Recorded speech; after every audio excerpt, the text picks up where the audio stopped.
Okay, so Total Divas is back, yo. What did the premiere episode deal with? Well, a little bit of recap. You know, the last season ended after WrestleMania when Brie and Daniel got married. So this one initially began with save the date photos for Ava Marie and Captain CrossFit, even though they're already married. And she decided to do it almost kind of like a Maxim photo shoot.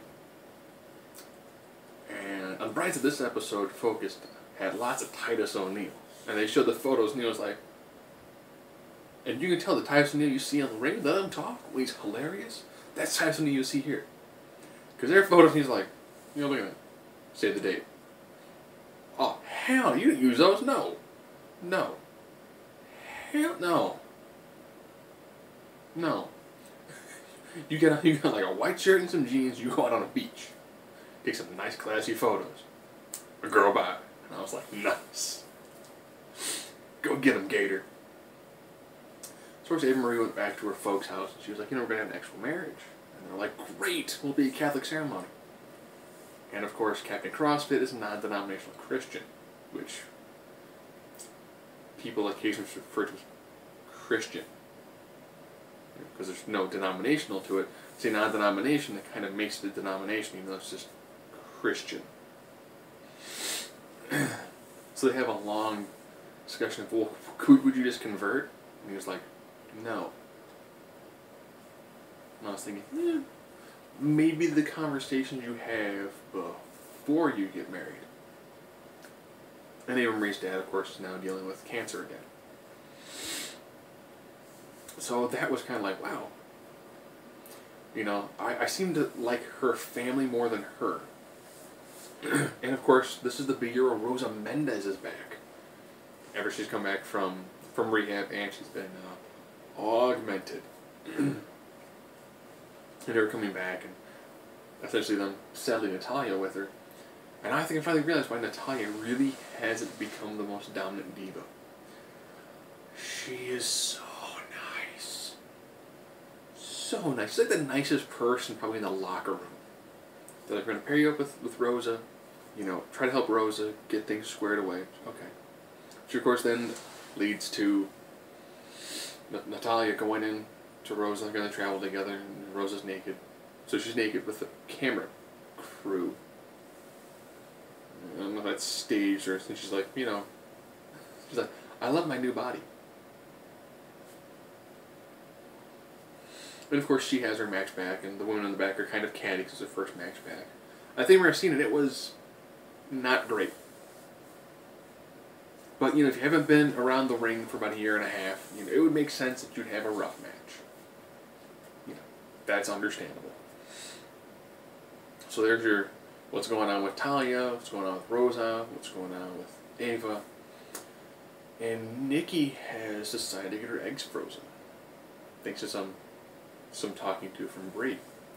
And Nikki decides again to not tell John. I'll tell John the procedure's done.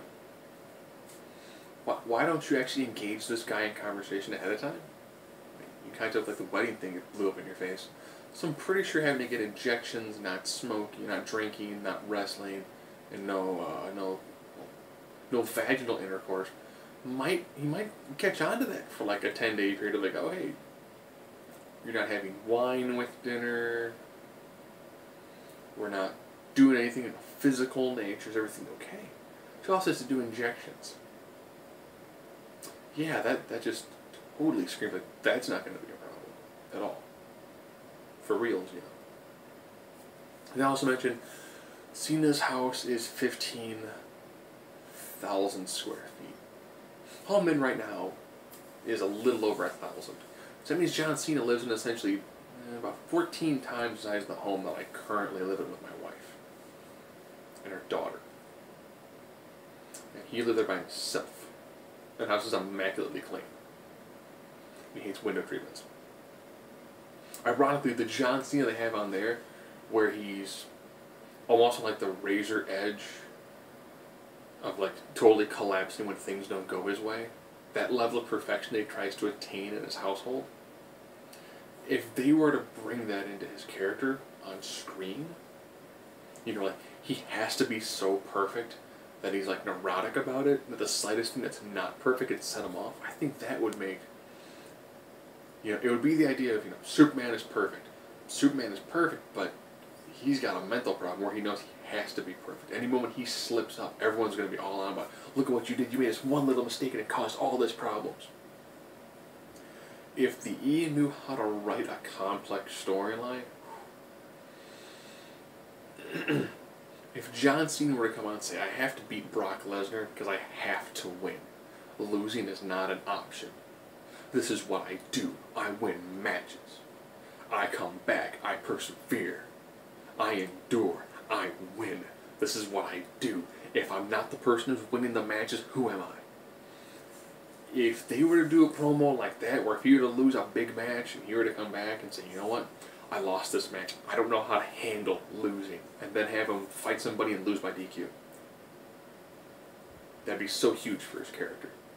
What they show on Total Divas is the real John Cena. You just see the really happy John Cena in the ring. The neurotic, like almost Dexter-like character that exists in reality you don't see on television for the actual E product. And that's the more entertaining John Cena. And of course, talk about this season, we'll actually go through Payback, so into SummerSlam. So it'll be unique if the discussions about having eggs frozen and feeling entirely lonely when your super boyfriend may or may not still love you, or he may not want children with you. If they actually run that counter current with the idea of Bella versus Bella. It's going to be interesting. Actually, the backstory to them having a feud inside the ring might actually be more interesting than anything they've ever actually done talking to each other in the ring.